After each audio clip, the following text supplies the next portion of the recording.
What happened to Michael Dunahee, the child who vanished from a Canadian playground in 1991? On a seemingly ordinary day, March 24, 1991, an extraordinary event occurred. It was an event that would forever change the lives of the Dunahee family and send shockwaves through the community of Victoria, British Columbia.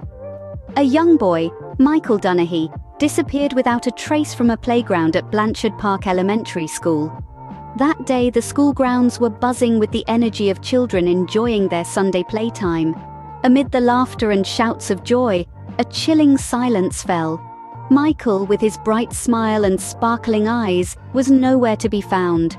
The playground, once filled with innocent mirth, became the setting of a heartbreaking mystery. Immediately the air was thick with panic. The parents, Crystal and Bruce Dunahee, were gripped by a fear no parent should ever have to experience. The police were promptly alerted, and an extensive search operation was launched. The local community too rallied together, searching high and low for young Michael. The media spotlight quickly turned to Victoria, with news outlets broadcasting the story far and wide, hoping that someone, somewhere, might have seen something. The authorities left no stone unturned. From the school grounds to the surrounding neighborhoods, every corner was scoured for any sign of Michael. The playground was combed for clues, the nearby woods searched, and every house, every alley, every road was scrutinized. Helicopters whirred overhead, their searchlights piercing the darkness, as the desperate hunt for Michael continued into the night. Yet, despite the extensive efforts, the collective hopes of a community, a city, a nation even, were met with crushing disappointment. Michael Dunahee remained missing. The bright, cheerful boy who had been playing at the playground just hours ago had vanished, leaving behind only questions and a profound sense of loss. Despite extensive efforts, Michael Dunahee remained missing, marking the start of a decades-long mystery. In the aftermath of Michael's disappearance, a massive investigation was launched.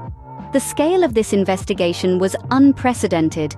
Local police forces in Victoria, federal law enforcement from the Royal Canadian Mounted Police, and even Interpol were involved. This wasn't just a local effort, it was a global undertaking, a testament to the sense of urgency and the gravity of Michael's case. The investigation was thorough and wide-ranging. It spanned across provinces, countries, and continents. Investigators fanned out, chasing down every lead, exploring every possible scenario. They examined thousands of tips, conducted hundreds of interviews, and followed numerous trails, some that led to dead ends, others that seemed promising, but ultimately didn't bring Michael home. One theory suggested that Michael was abducted by a person unknown to the family, while another proposed that he was taken by someone he knew. Some leads pointed towards the United States, others towards Europe. In the mid-90s, a tip came in suggesting that Michael was seen in New Jersey. A teenage boy resembling Michael was even brought in for questioning, but was later ruled out. In 2006, a new lead emerged. A man in Wisconsin bearing a striking resemblance to an age-progressed image of Michael caught the attention of authorities. DNA tests were conducted, but the results were negative. The man was not Michael Dunahee. Over the years, countless theories and leads have emerged, each one a glimmer of hope, each one a potential key to solving the mystery. Yet, each time, hope gave way to disappointment. Each promising lead, each potential sighting, each theory only deepened the mystery surrounding Michael's disappearance. Despite the extensive investigation, despite the tireless efforts of law enforcement agencies, despite the international attention, the case of Michael Dunahee remains one of the most high-profile unsolved cases in Canadian history. Yet, despite these efforts, the case remained unresolved and Michael's whereabouts unknown. Michael's disappearance didn't just affect his family, it sent shockwaves through the entire community and beyond.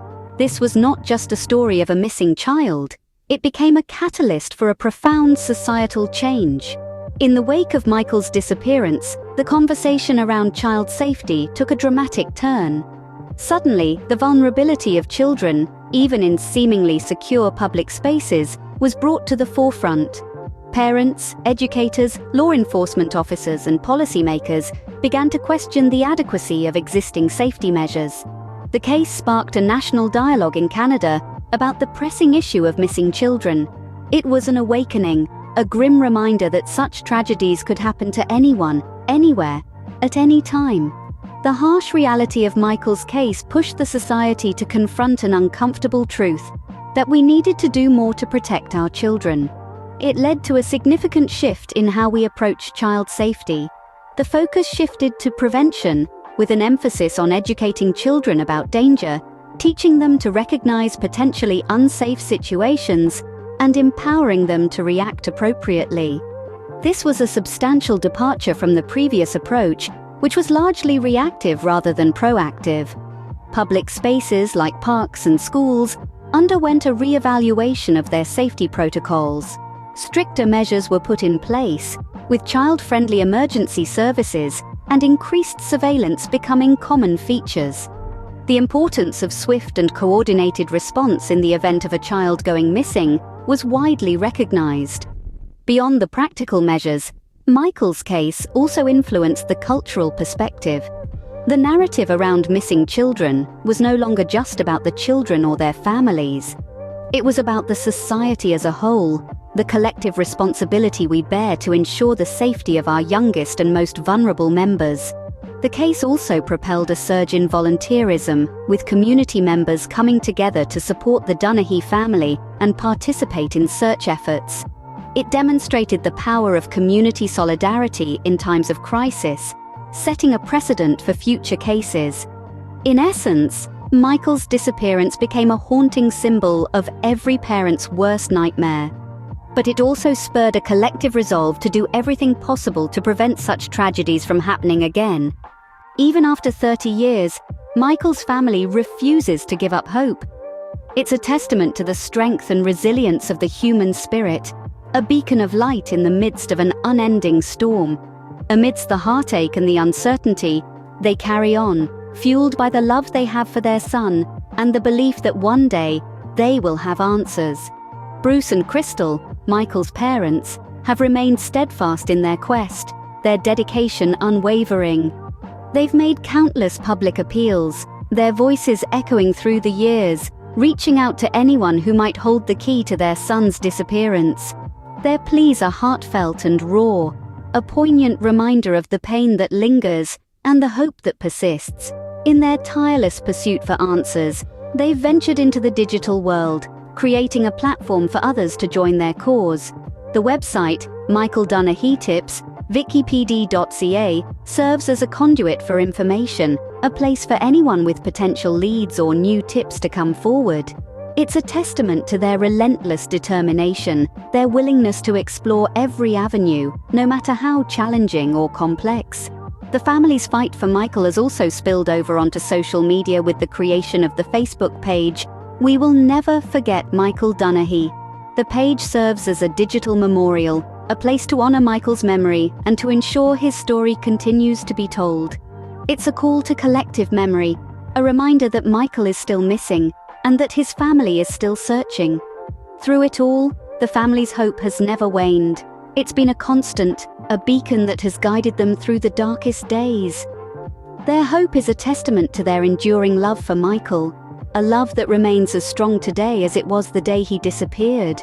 Their story is one of courage, of resilience, of an unwavering belief in the power of hope. It's a story that transcends time and space, a story that resonates with all of us, reminding us of the strength of the human spirit and the depths of a parent's love. Their unwavering hope is a testament to a parent's love and the enduring human spirit. As we reflect on this unsolved mystery, we must remember that there's always a chance to bring closure to this case. The story of Michael Dunahee is heart-wrenching, a young boy's life, filled with potential and promise, abruptly interrupted, leaving an echoing void that lingers to this day. But let's not forget, we can make a difference.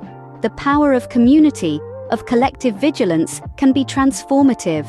We've seen it before in countless other cases where a single tip, a fragment of memory, has been the key to unlocking long-standing mysteries. It's about keeping our eyes open, our ears to the ground, And most importantly, our hearts are tuned to the suffering of those around us. You might be wondering, what can I do? It's simple. If you have any information, no matter how insignificant it might seem, share it. There's a dedicated portal at Michael Dunahee Tips, VicPD.ca, for this very purpose. It's a safe, confidential way to contribute to the ongoing investigation, to potentially bring some measure of peace to a family that's been waiting for over 30 years. And let's not stop at Michael's case. Let's take this as a call to action, a reminder to be more aware, more engaged in our communities. Let's look out for each other, for our children. Let's foster an environment where such tragedies are less likely to occur, where if they do, they're resolved swiftly and justly. Follow the Facebook page. We will never forget Michael Dunahee. It's a beacon of hope, a testament to the perseverance of a family and a community that refuses to forget. It's a reminder that Michael and countless others like him will never be forgotten, that their stories will continue to be told, their voices heard. In the end, it's about empathy, about understanding that these aren't just stories, they're lives, real people with real families who've been touched by unimaginable pain. If you know something, say something.